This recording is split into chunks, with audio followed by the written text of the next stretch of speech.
Hi! In front of me is OPPO A16 and today I would like to show you how you can operate voice recorder on this device. Start by finding Tools folder, clicking on it and tapping on Recorder app.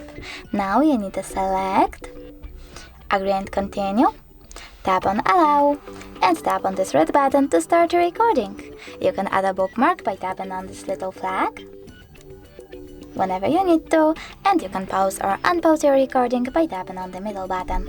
If you wish to end it and save it though, you can do that by tapping on this check mark, naming it however you wish to, and tapping on this check mark at the top right corner of your pop-up.